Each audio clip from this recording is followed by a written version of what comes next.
Ilustrísima señora decana de la Facultad de Medicina, miembros de la Junta de Gobierno de la Real Academia de Medicina, académicos y amigos que nos acompañan en este acto que, como saben ustedes, consiste en el ingreso como académico correspondiente del doctor don Severiano Marín Bertolín, jefe de Servicio de Cirugía Plástica y Reparadora del Consorci del Hospital General Universitari de Valencia. El profesor doctor Carlos Tejerina, ilustre académico de número de nuestra corporación, hará la presentación del nuevo académico. Cuando quieras, Carlos.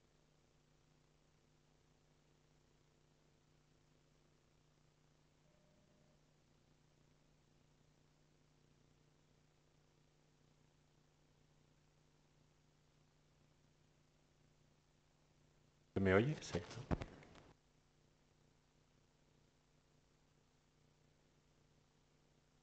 Bueno, excelentísima presidenta, ilustrísima señora decana, excelentísimas e ilustrísimas señoras académicas, excelentísimos e ilustrísimos señores académicos, señoras y señores.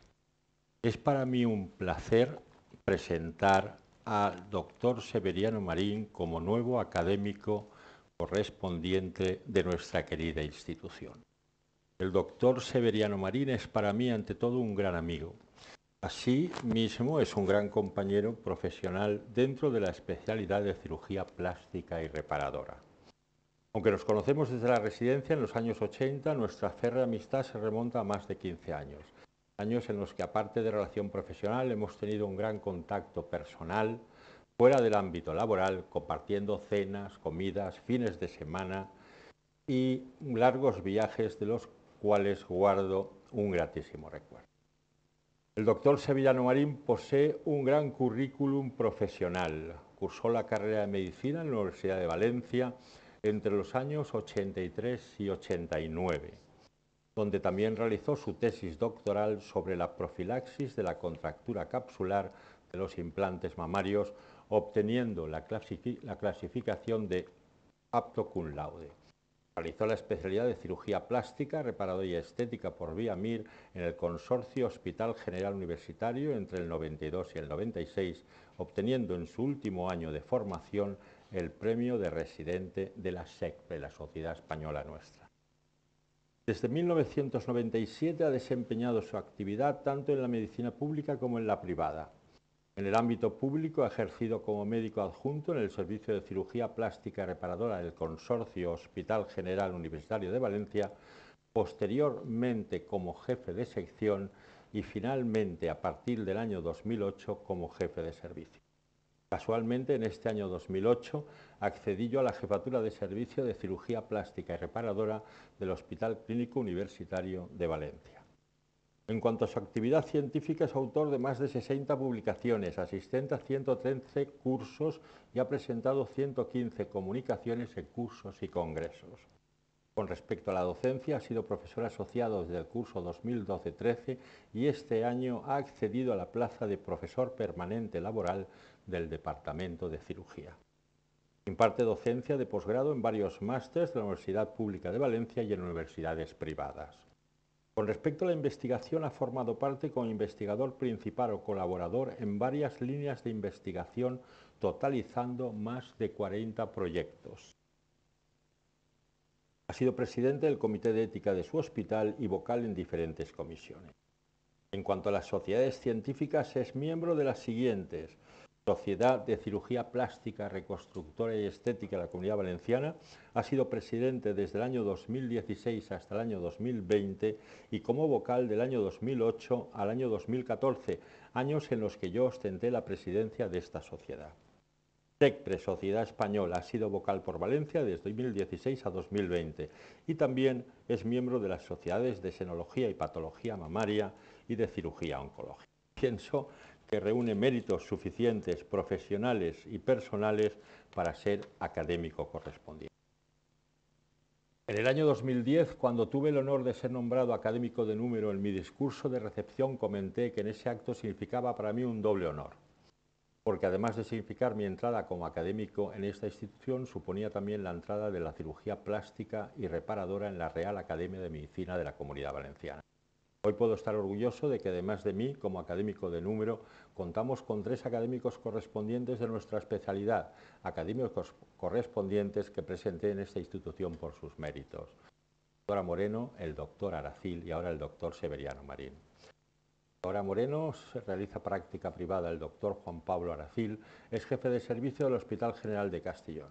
Todos mantenemos muy buena amistad y una muy buena relación profesional, aunando nuestros esfuerzos para el progreso y la expansión de nuestra especialidad.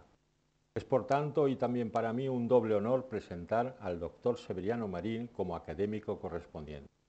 Bienvenido, doctor Marín, a esta centenaria y querida institución. He dicho.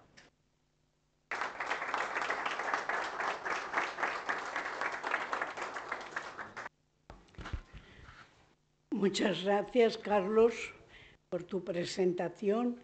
Y a continuación tiene la palabra el doctor Severiano Marín para pronunciar su discurso que lleva como título Papel de la planificación quirúrgica virtual en la reconstrucción microquirúrgica de defectos óseos faciales.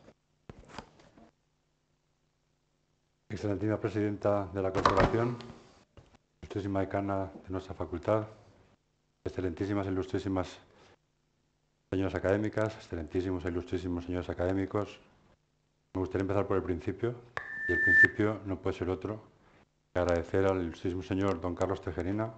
Nuestra amistad trasciende el ámbito profesional desde hace muchos años, la gentileza que ha tenido al presentar mi candidatura como aspirante o como académico correspondiente de esta corporación. Y me gustaría hacer extensiva el agradecimiento a la corporación porque ha tenido a bien aceptar mi candidatura. Mi discurso de ingreso, mi disertación de ingreso, tiene que ver con un tema que me resulta a mí personalmente fascinante, y es el papel de la planificación quirúrgica virtual en la reconstrucción de defectos óseos faciales.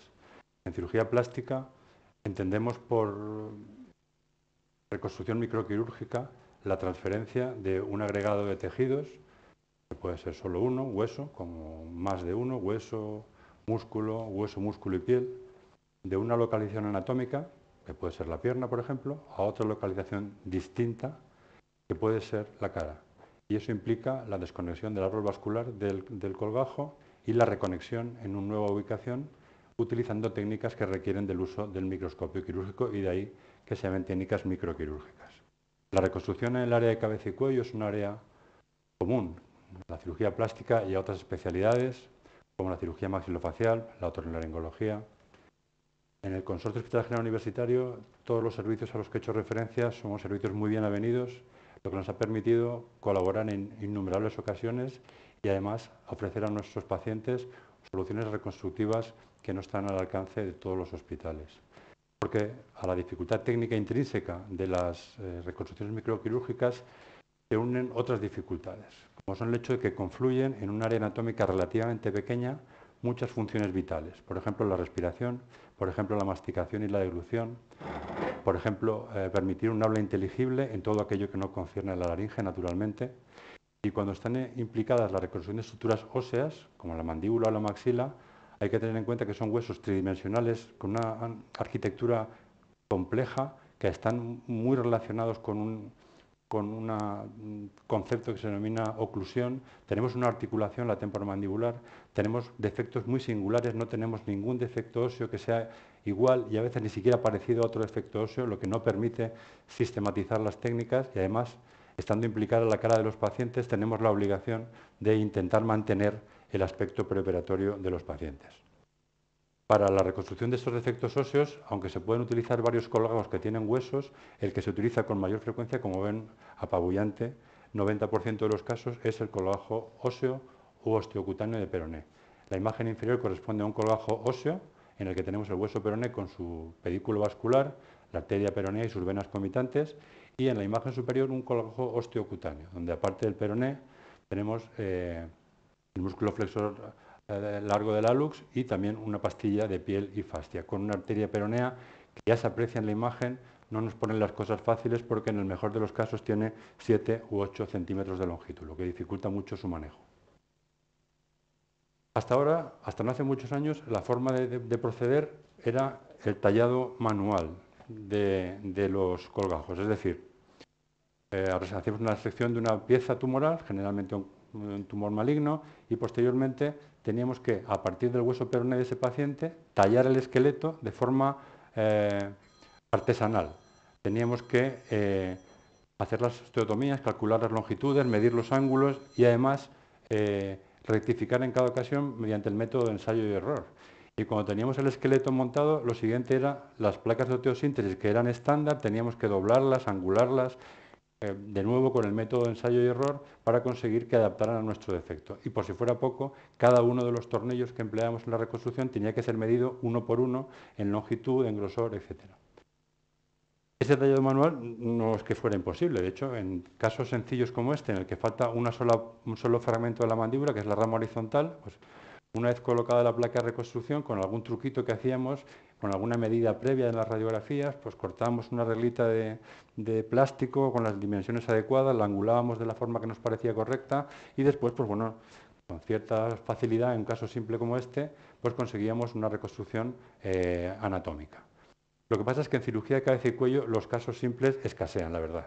No es lo más común. Y nos encontramos a menudo con casos mucho más complejos como este, en que tras la resección tenemos un defecto mandibular que afecta a las dos ramas horizontales y a la sínfisis. Una vez colocada la placa de reconstrucción convenientemente modelada, nos falta introducir los 3 segmentos de hueso que faltan, cada uno de ellos cortado a medida mediante el método que ya hemos expuesto de ensayo y error.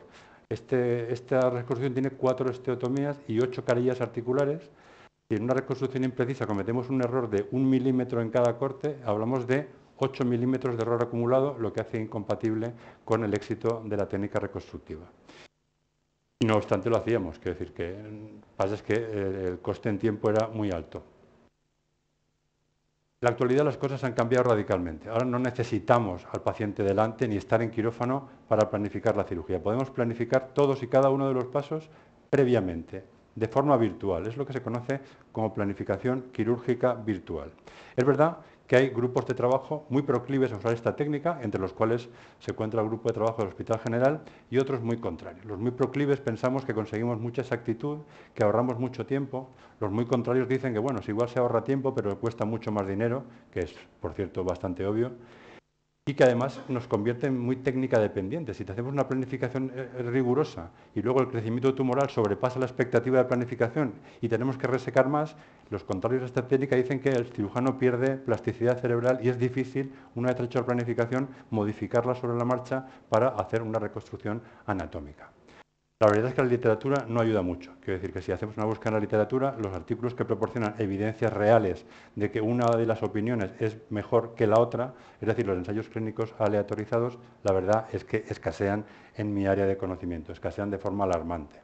Así que lo que hicimos fue una revisión sistemática de la literatura usando los criterios habituales, postulados Prisma, criterios PICO, buscamos en Walsh y en Scopus artículos de revisión sistemática que incluyeran metaanálisis y que se comparara un grupo de reconstrucción manual con un grupo de reconstrucción virtual. Hicimos una pregunta muy amplia a las dos bases de datos para no perder ningún artículo, hasta el punto que partimos de 721 artículos para revisar. Después de las fases habituales de cribado, elegibilidad e inclusión, conseguimos aislar 8 metaanálisis, de los cuales incluían 44 artículos distintos que, si se fijan en la parte inferior, solo 4 de ellos eran ensayos clínicos aleatorizados. Los otros 40 eran ensayos o bien prospectivos con muchos matices o bien retrospectivos. Y cuando además analizábamos la calidad de las publicaciones con las escalas habituales, minor, NOS, grade, pues resulta que los artículos, estos 40 artículos, no puntúan demasiado alto. Es decir, que la calidad de los artículos no era óptima. Sin embargo, al tabular los datos, vimos un hallazgo sorprendente. A mí no me había pasado nunca, y es que para cualquier variable analizada por las revisiones sistemáticas, cualquier variable, en todas ellas había una ventaja, la técnica virtual era superior. Es decir, por ejemplo, si comparábamos los tiempos quirúrgicos, el tiempo de isquemia o el tiempo total de reconstrucción eran significativamente menores. La estancia hospitalaria significativamente más corta. La precisión de la reconstrucción significativamente mejor. Y todo eso sin tener más complicaciones, no habiendo diferencias en complicaciones. En otras palabras, que conseguimos reconstrucciones más precisas en menos tiempo y no aumentamos las complicaciones.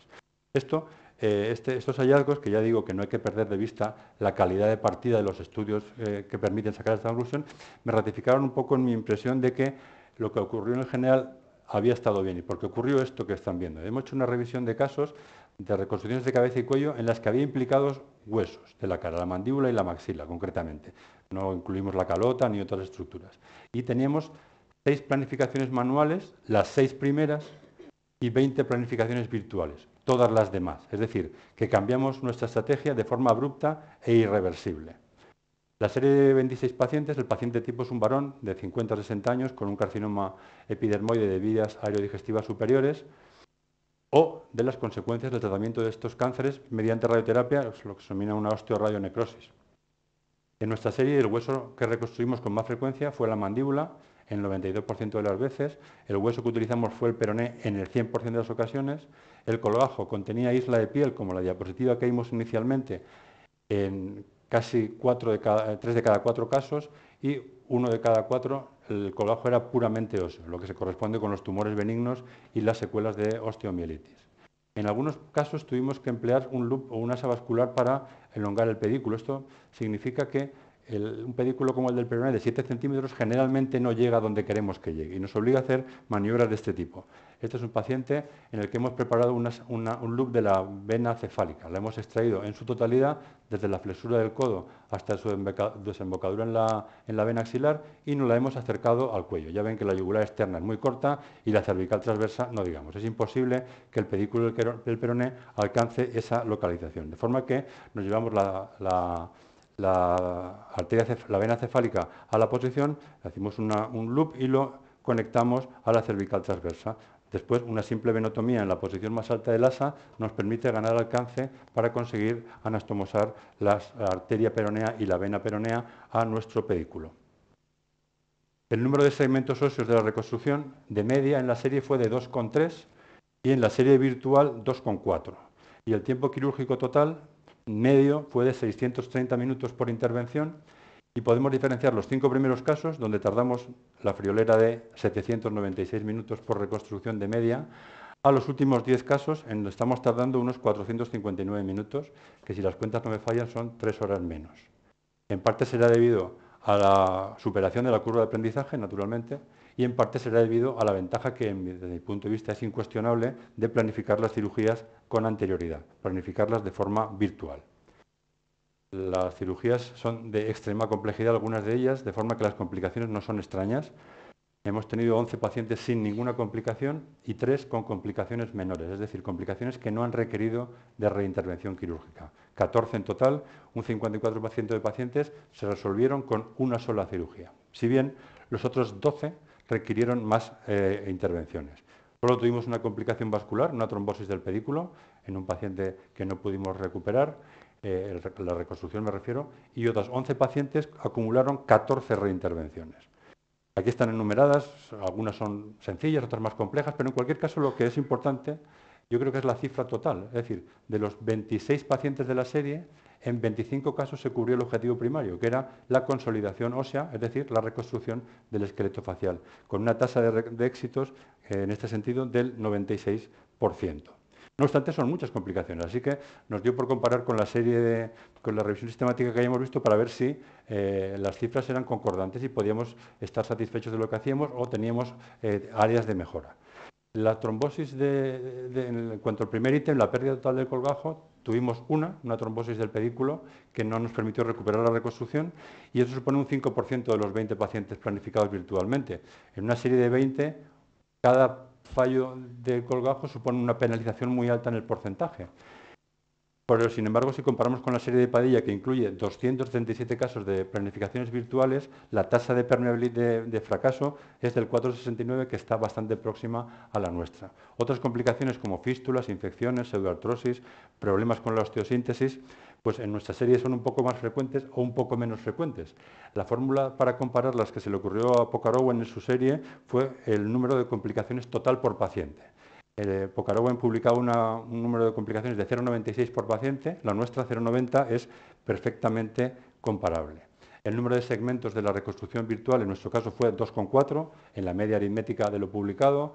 La duración de las cirugías en los últimos 10 casos, que yo creo que son los verdaderamente representativos de nuestra situación actual, se encuentra igualmente en la media aritmética de lo publicado, y lo mismo podríamos decir de la estancia, que aunque nuestro hospital es un poco más corta, tampoco es muy diferente. Es decir, que desde mi punto de vista estamos ofreciendo a nuestros pacientes una calidad reconstructiva equiparable a las que se están haciendo en otros grupos de trabajo similares por todo el mundo. ¿Y qué es planificar virtualmente una cirugía? La planificación virtual depende inicialmente de incorporar al equipo quirúrgico a un bioingeniero. Necesitamos un bioingeniero. La planificación la hacemos con ellos, lo que nos permite seleccionar a partir de las imágenes qué modelos queremos imprimir tridimensionalmente, dónde vamos a hacer los cortes en el hueso y diseñar guías de corte para hacerlos con gran precisión, y además una osteosíntesis, una tornillería, unas placas personalizadas para cada paciente. Además, en los últimos tiempos, las publicaciones están incluyendo lo que se denomina rehabilitación dental, que es la incorporación de los implantes dentales en el mismo acto quirúrgico. Hoy por hoy, nuestro Servicio Público de Salud no cubre esta prestación y, por lo tanto, nosotros todavía no lo estamos haciendo, pero estamos deseando poder hacerlo. Este es el primer caso, es un caso al que tengo mucho cariño porque es el primer caso que planificamos virtualmente. Es una mujer de 37 años que presentaba una menoblastoma mandibular. Es un tumor benigno de origen odontogénico en el que hicimos una reconstrucción un poco rústica. Lo van a ver ahora, comparado con lo que hacemos ahora, pero yo insisto, me parece que es un caso que ilustra muy bien lo que se pretende hacer. La paciente presentaba una tumoración creciendo dentro de la boca, procedía al servicio de cirugía maxilofacial de mi hospital. Había perdido ya alguna pieza dental. La ortopantomografía de mucha calidad permite apreciar el crecimiento tumoral intramandibular y a punto de perder una nueva pieza ósea. El crecimiento del tumoral dentro del TAC, donde permite apreciar no solo la extensión del tumor, sino el hecho de que es un tumor benigno agresivo, destruyendo la cortical en múltiples puntos. Todas las planificaciones parten de las imágenes. En la actualidad son las mismas imágenes diagnósticas. Antes había que pedir un TAC de alta resolución, hoy en día no es necesario. Con el TAC diagnóstico tenemos suficiente para imprimir imágenes en 3D y para imprimir modelos en 3D. Los modelos, en la actualidad, en el Hospital General, en la Fundación, disponemos de un servicio que cuelga de un proyecto de investigación que se llama Realistic, que está financiado por la Agencia Valenciana de Innovación y que nos permite imprimir los modelos in-house. No necesitamos recurrir a la industria. Este es el caso tipo, es la mandíbula de nuestra paciente, aislada convenientemente, es exactamente la mandíbula, podemos ver el grado de destrucción ósea y si la hacemos transparente podemos ver cómo el tumor crece dentro de la mandíbula. La imagen posterior, la gran destrucción ósea del tumor teóricamente benigno, o teóricamente no, tumor benigno, y el grado de crecimiento dentro de la mandíbula. Y estos son los modelos que nos imprimen las impresoras 3D actualmente. Disponemos de la mandíbula del paciente encima de la mesa, lo que nos permite trabajar con los ingenieros cuando, como en nuestro caso, trabajamos a distancia. La empresa con la que trabajamos es una empresa que está fuera de la ciudad, así que todo el trabajo lo hacemos por videoconferencia. Una videoconferencia actualmente de un caso simple, o no muy complejo, por lo menos tardamos entre 20 y 30 minutos. En esa videoconferencia pedimos qué modelos queremos tener impresos en 3D para uso intraoperatorio, puesto que son modelos esterilizables, dónde vamos a cortar el hueso, en este caso la mandíbula y el peroné, y nos diseñan guías de corte que ahora verán la utilidad que tiene. Esta paciente, como es una de las primeras, todavía la tornillería y la osteosíntesis era estándar, procedente de una caja básica. Esta es la imagen que han visto antes y con el bioingeniero decidimos darle el margen adecuado para este tumor, que oscila entre 1,5 y 2 centímetros. Y además pensamos que después de resecarlo queríamos reconstruirlo con 3 segmentos de peroné, un segmento vertical, un horizontal y una doble barra para darle altura a la reconstrucción. Si comparamos con la mandíbula de la paciente, vemos cómo coincide exactamente el borde de la reconstrucción, cómo el ángulo gonion está exactamente donde tiene que estar el ángulo gonion y cómo la altura de la mandíbula es exactamente la que tiene que tener la mandíbula. La imagen trasladada al peroné con guías de corte adecuadas para que los segmentos tengan las longitudes y los ángulos exactos. El modelo 3D en imagen, el modelo 3D impreso, que este es el modelo, lo tenemos en quirófano y podemos utilizarlo con fines comparativos o para solucionar dudas de forma intraoperatoria. La imagen de la paciente en quirófano, con una tentativa de planificación, la imagen del peroné. Lo planificamos con isla de piel, pero siendo un tumor benigno, finalmente la isla fue descartada y no tuvimos que utilizarla. Esta es la pieza quirúrgica una vez erradicada. Vean cómo lo que tenemos que hacer es introducir la sierra por dentro de la guía de corte, de forma que conseguimos una pieza exactamente tal como la queríamos. El desmontaje que hay que hacer para resecar incluso un tumor de este tipo, un tumor benigno, suelen ser desmontajes muy interesantes. Mientras el resto del equipo trabaja en la cara o en la pierna, cerrando las heridas o preparando los vasos receptores, pues nosotros montamos lo que llamamos mesa de bricolaje, donde un cirujano del equipo atornilla las guías de corte al peroné, como ven, y después simplemente introduce la sierra siguiendo la guía de corte para efectuar los cortes precisos, en los ángulos precisos, para que luego ocurra esto.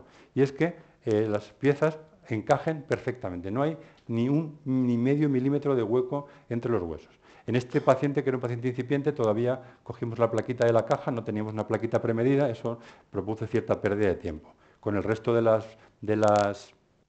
mini placas en posición y comparando con nuestra, salvando el error de haber tomado la foto sin tener en cuenta la perspectiva, parece que sea mucho más grande, pero les garantizo que la pieza era exactamente igual, hasta el punto que basta ir a la zona receptora y encajar el hueso, porque encaja exactamente tal como lo habíamos planificado. Se completa la osteosíntesis, que en este caso con una placa de reconstrucción, y siendo un cuello de una paciente no oncológica sin radioterapia, fue muy fácil. La arteria peronea se conectó a la arteria facial y la vena peronea a la vena yugular externa, sin mayores problemas. Aquí tenemos una ortopantomografía unos meses después, con el hueso completamente consolidado. Y este es el motivo, esta foto de la paciente sonriendo un tiempo después, de que la rehabilitación dental tenga que formar parte de la prestación, porque se consigue una paciente que no tiene ninguna secuela cicatricial, aparentemente, porque se le camuflan con sus pliegues de la papadita, pero tiene una sonrisa déntula que podríamos haber corregido incluso el mismo día de la cirugía, y es por eso que la rehabilitación dental en la actualidad forma parte de las técnicas reconstructivas. Ahora, las reconstrucciones son mucho más finas, créanme.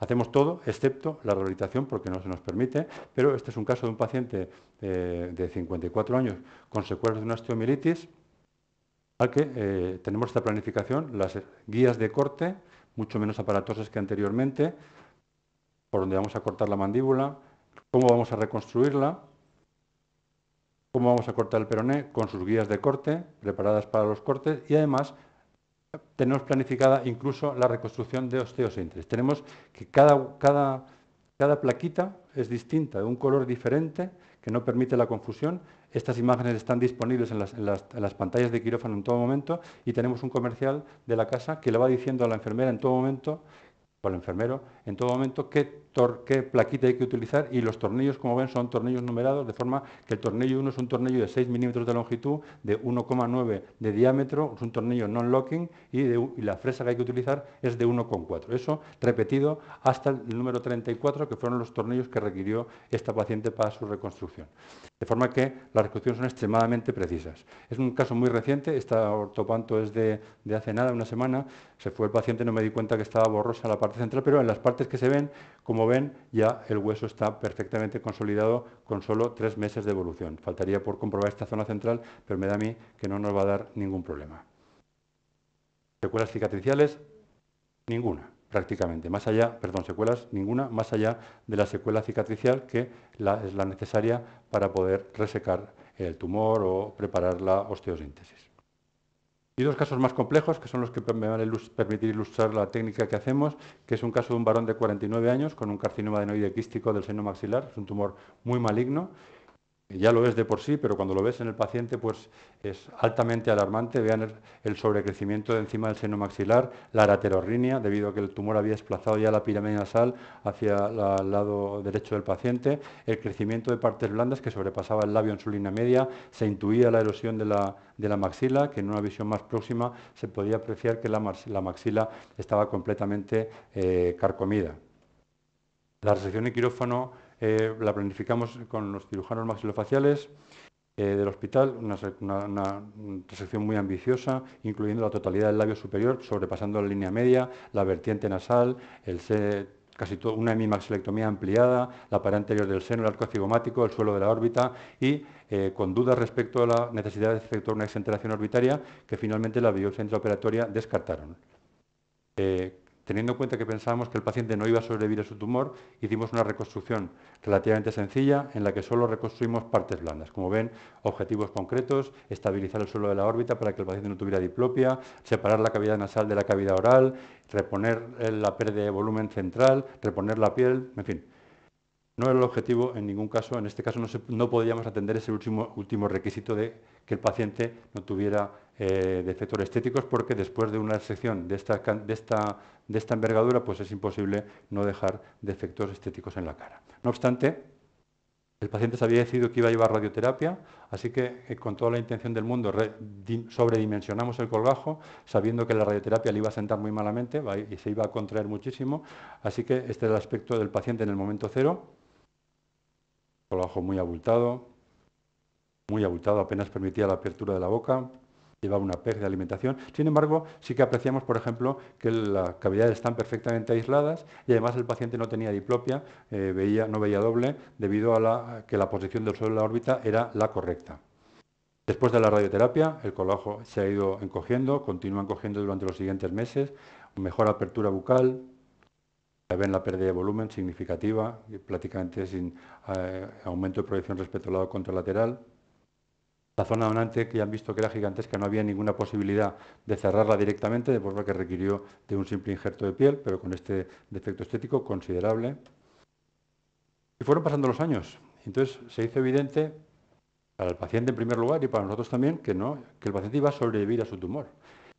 El paciente había aceptado su aspecto estético, una retrusión de la maxila, una falta de proyección, pero bueno, el paciente lo había aceptado y cuando tomó conciencia de que iba a sobrevivir a su tumor y nosotros también, una relativamente buena apertura bucal, pues con esa apertura bucal el paciente lo que aspiraba en realidad era comer con más normalidad.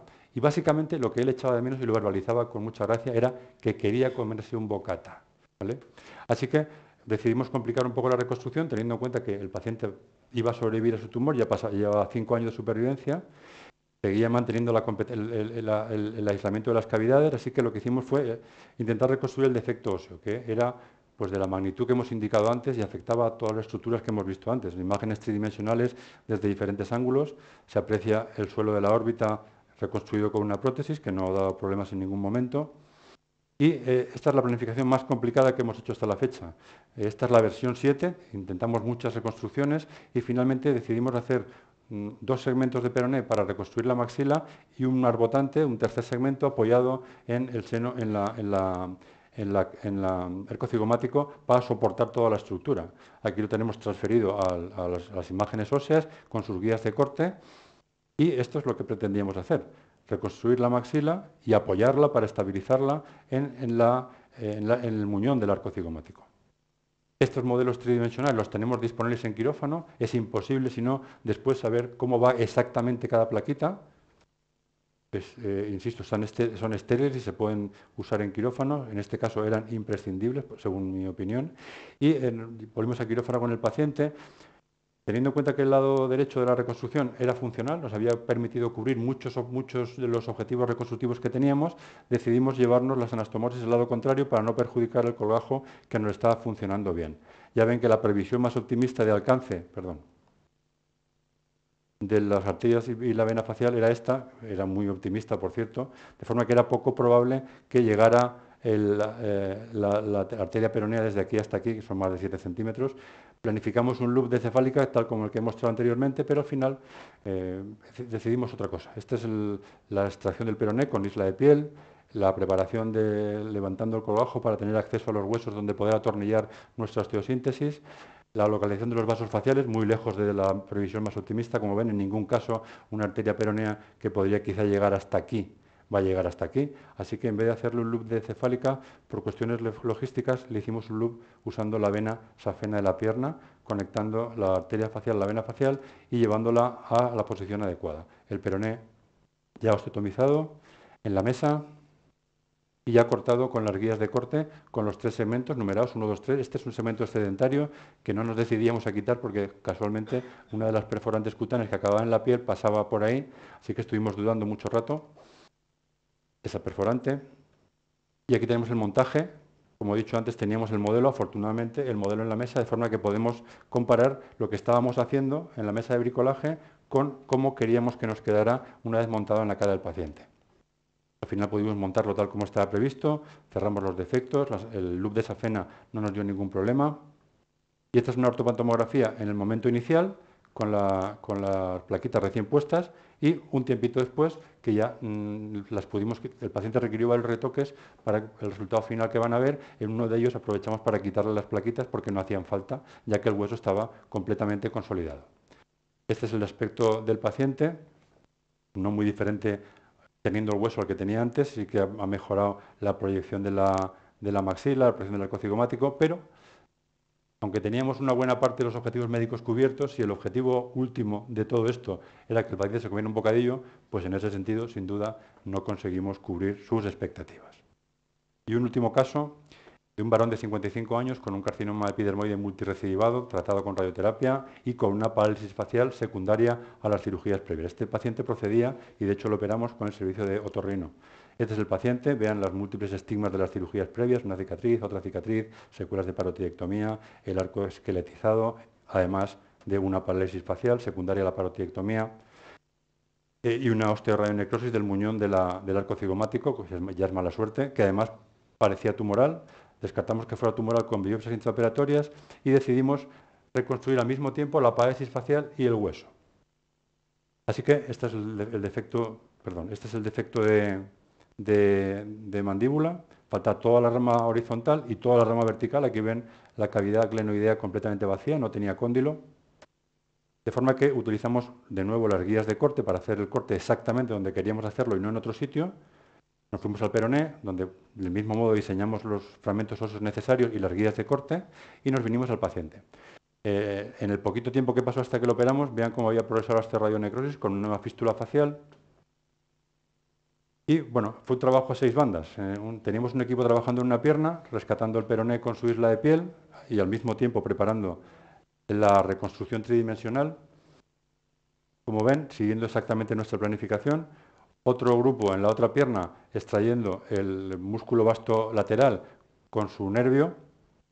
Y otro grupo en la cara, pues buscando todos los restos y muñones de arterias, venas y nervios que pudiéramos encontrar para poder conectar en ellos nuestros 2 colgajos. Bueno, encontramos muchos, ¿eh? Aquí los vasos temporales a flujo inverso, un muñoncito de la parótida, el nervio facial, la arteria lingual, la tiroidea superior, la cervical transversa, la yugular, en fin. Al final había más cosas de las que parecía, afortunadamente.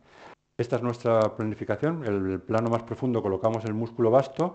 Para regularizarlo lo que hacemos es con un ligasure lo dejamos planitos y a medida, lo suturamos al modiolo, suturamos la arteria, suturamos la vena, suturamos el nervio y luego por encima el hueso.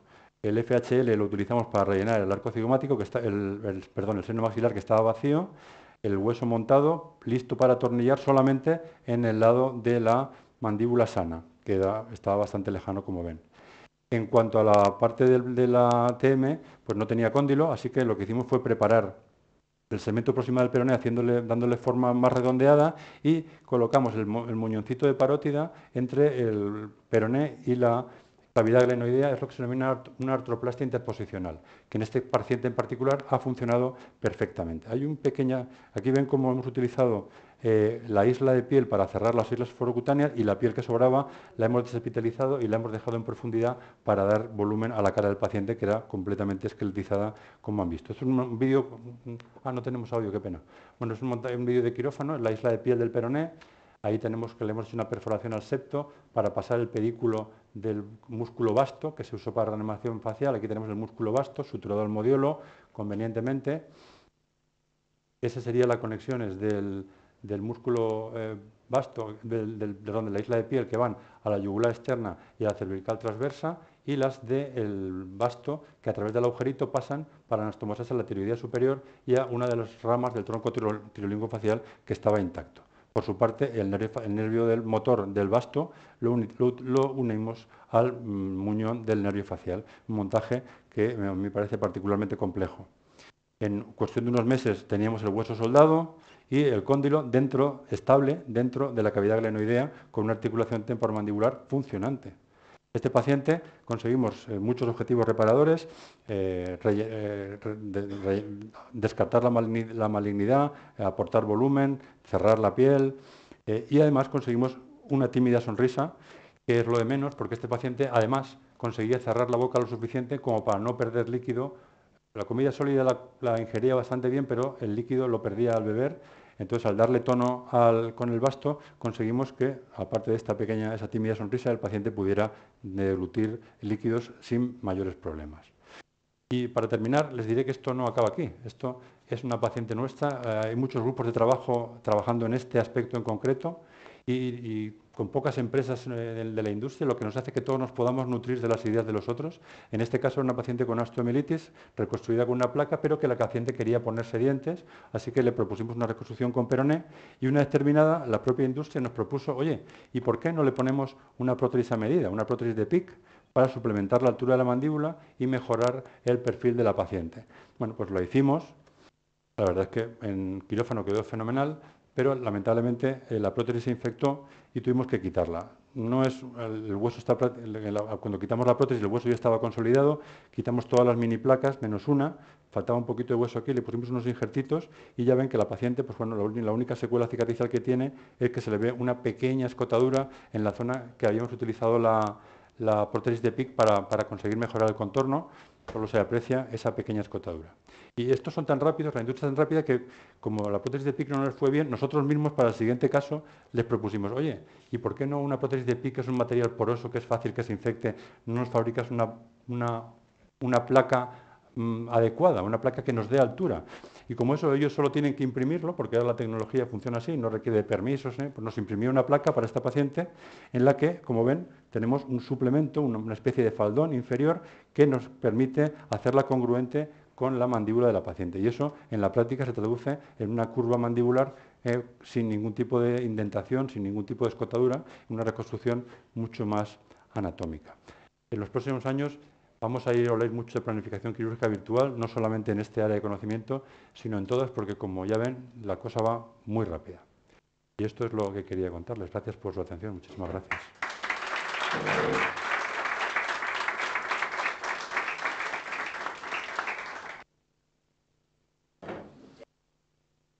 Muchas gracias, doctor Marín, por su excelente presentación. A continuación, le doy la palabra al ilustrísimo señor secretario general de la Real Academia, profesor Juan Viña, para que dé lectura al acta de acreditación como académico correspondiente. La Real Academia de Medicina de la Comunidad Valenciana ha acordado en la sesión celebrada el día 13 de febrero del 2020 nombrar académico correspondiente al doctor Severiano Marín Bertolín por estar comprendidos sus méritos y circunstancias en el artículo 19 del reglamento vigente. Valencia, 3 de octubre de 2024, firmado el secretario general.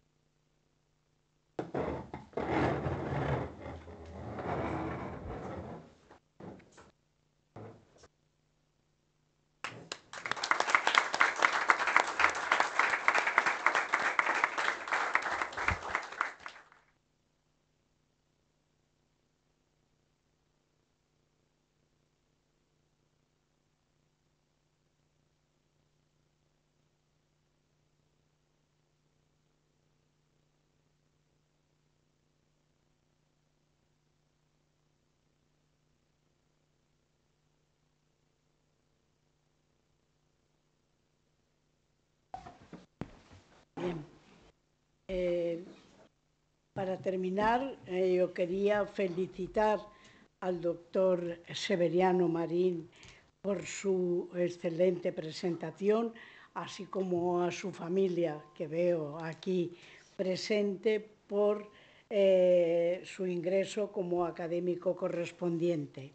Él empezaba su discurso diciendo que la reconstrucción de defectos del área maxilofacial que incluyen la mandíbula o la maxila es uno de los grandes retos a los que se enfrenta la cirugía plástica debido a la dificultad técnica y singularidad de cada caso.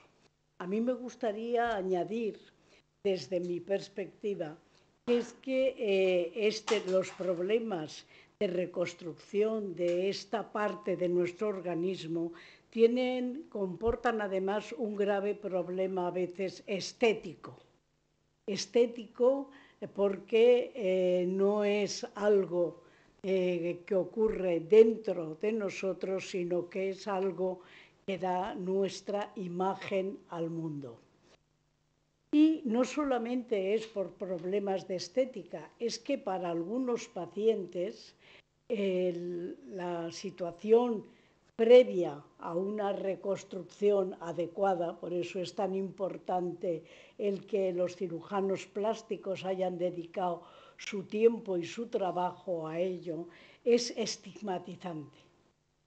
Yo tengo un amigo psiquiatra que, aunque de origen sevillano, ha pasado toda su vida trabajando en Estados Unidos, que por un grave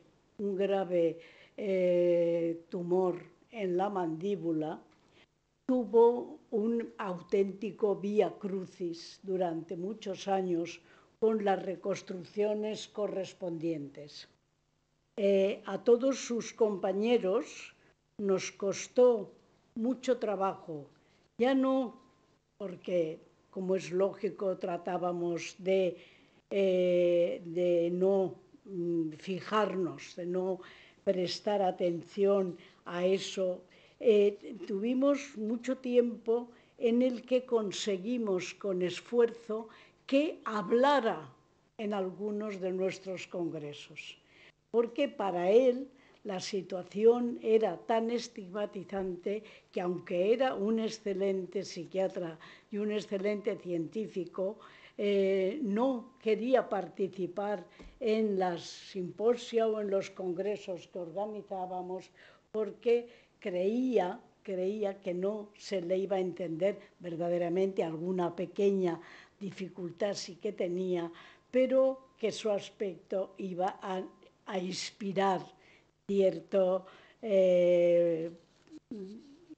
cierta resquemor por parte del público. ¿Por qué he traído este ejemplo aquí? Pues lo he traído porque quiero resaltar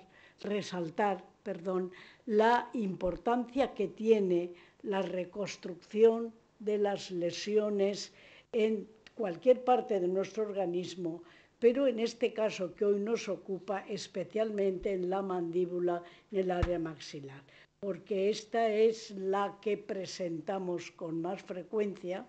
Nosotros nos podemos poner incluso una vestimenta que disimule defectos físicos importantes, pero es muy difícil que esto ocurra cuando el defecto físico el defecto óseo es facial. El doctor Marín ha hecho una revisión exhaustiva de los tipos de toda la metaanálisis que con series de pacientes se han hecho en reconstrucciones maxilofaciales, distinguiendo además las que se hacen con asistencia virtual de las que se hacen con asistencia manual.